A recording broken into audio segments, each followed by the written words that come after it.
This happened when I was 15 years old. My best friend Marcus wanted me to come over for the night since his parents would be gone all weekend. I rode my bike over and put it in his backyard before letting myself in through his back door.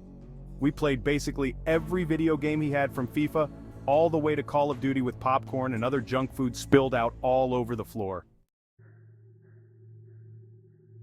As the night progressed, we moved from video games to watching half a movie and getting bored to doing prank calls at close to 10 o'clock. Marcus made a few calls to different pizza places. When it was my turn, I just dialed a few random numbers in hopes of getting someone at their house. On my fourth attempt, I finally reached somebody. A guy with a deep and rough voice picked up, answering with a "yeah" instead of a "hello." Marcus's laughing in the background made me stumble with my words mid-sentence, ultimately cracking up into laughter. I had never done a prank call, so I sucked at it. The guy on the other end was silent. Right after the phone call had left my mind, Marcus and I looked at each other when we heard his front storm door opening, and then the doorknob to the front door began to turn. It only was able to turn about halfway before the lock restricted it. Marcus turned off the TV and I went over to the window to see who it was. I spread the blinds open. There was a tall guy standing outside. He noticed the blinds moving and turned to look at me. I practically threw the blinds back into place. Marcus and I hid in the kitchen, listening for any more noises. We heard the sound of the gate to the backyard opening, as it was right outside the kitchen window. "God damn it," I said. "I forgot to shut the back door." Marcus urged me to run and shut it. I made it to the hallway leading to his back door and froze. There was a silhouette standing outside the back door. I don't think he noticed me, but he was surely looking into the house. He opened the door and stepped inside. Running onto the road would give away our position too easily. It would take too long to make it to his neighbor's house. We dove for the tree line in the woods and took cover behind a bush, watching the house. The back door opened as the man stepped outside, looking around the backyard. He then looked out to the woods. I felt his eyes pass me as he scanned through the tree line.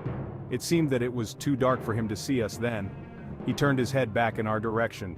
I ducked behind the bush. "Marcus, he's coming." "What? Dude, get up, we gotta run." He was right. The man was approaching us fast. How could he have seen us? We ran through the woods with the leaves crunching under us, giving away our position. When Marcus tripped over something, I crouched down with him, hoping we had run far enough. Not even 20 seconds later, oncoming footsteps from the direction we were running from came fast. They slowed down only 2 trees away from us as we lay face down in the leaves. Moments later, the footsteps took off in another direction. We waited until we could no longer hear them. I took off back in the direction of the house. While running over the sound of leaves crushing and my heavy breathing, I could swear I heard leaves crushing from behind us. We made it back to his backyard, into his house, and this time remembering to shut the back door. We were now able to call the police. Marcus stayed on the line with them, while I patrolled the back windows, making sure nobody was out there. It was so dark though, I couldn't see anything. So I did something that seems stupid today. I turned on his backyard lights, and immediately in the distance, over by the woods, I saw him standing in front of a big tree. He turned off back into the woods and disappeared out of sight. That was the last time Marcus or I ever saw him. I would be lying if I told you we heard the occasional knocks at our windows or something cliché. No, that was it. My wife and I have had our fair share of arguments, but there was this one night that she wouldn't stop complaining over the stupidest things. It got to the point where I forgot to put the toilet seat down, and she lectured me at the top of her lungs with an ear-piercing voice that I just couldn't take anymore. I called my buddy Kevin up and he told me I could crash there for the night. I was exhausted and didn't need to deal with my crazy wife at the time. Kevin had a huge house, which was another thing my wife always yelled at me about, how all my friends have nicer houses than us. We had a few beers and had a bro chat. He suggested I stay there for as long as I needed, but I assured him I'd only stay for one night. I didn't want to be a bother. I slept in one of his guest bedrooms. Surprisingly, he has 3 guest bedrooms but has only needed to use one of them so far. He never uses the other 2 bedrooms and only plans on using them for a party or something like that. All 3 guest bedrooms in the house are lined up next to each other, while Kevin's bedroom is across the hall. It's a weird setup for sure, but it let me hear strange noises coming from the next room over. I assumed it was Kevin doing something in there, but it quickly got annoying, so I decided to just walk over and see what was going on. I tried the doorknob, but it was locked. I cracked the door open to Kevin's room and asked him what the noise was. He was already in bed as well. He didn't hear anything. Upon asking why he kept the door locked, he told me he always keeps those two doors locked as he keeps some personal belongings in there. I warned him that there was a strange noise coming from the room, and he told me to just go back to sleep, and if I continued to hear it, come back to him.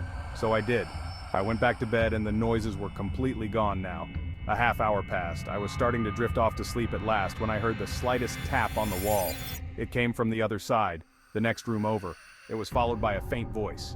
I jolted up from the bed and ran back to Kevin's room. We stepped inside and felt a breeze hit us on the way in. The window was completely open, along with the closet. We dug through the entire room. The bed had marks on it, as if someone were on it. The closet was full of empty bags, and his valuable belongings that were in his drawers were gone. Kevin suddenly ran out to the hallway. I was confused at first, but I caught on quickly as he was checking the other room. I was right by his side as he unlocked the door to the third guest bedroom, and the first thing we saw was a black figure jumping out the window onto the patio roof. Kevin was about to jump out after him, but we instead both ran outside through the back door in hopes of catching him. He was gone already. It's a good thing we didn't catch him though, because what we found in this room was far more disturbing. The white sheets on the bed were stained with blood. The closet had the butcher knife he had been missing sitting on the floor with a few blood spots on it. And of course, all his valuable belongings were gone.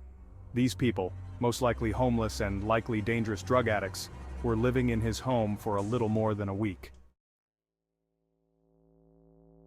I remember it like it was yesterday. It was my first sleepover, an important part of my childhood. It was my good friend. His name was Eric. We were 10 years old. He had a huge basement where we could play video games until 1 in the morning and then sleep on the couches, skipping the teeth brushing like two little rebels. We went straight to trying to get some sleep on the couches. I fell asleep with ease. I woke up at some unknown time. I realized the TV was still on with a blank screen. It was giving off a very dim light, but it was enough to notice something in the far corner of the basement by the stairs. It was some tall object. I didn't know what it was, and I can't really describe how it looked. All I know is it almost reached the ceiling. The sound of the TV turning off and the small amount of light vanishing was almost enough to make me start screaming. I shut my eyes and just laid there motionless. I don't even remember falling back asleep. All I remember is waking up to a sudden and horrid screaming coming from upstairs.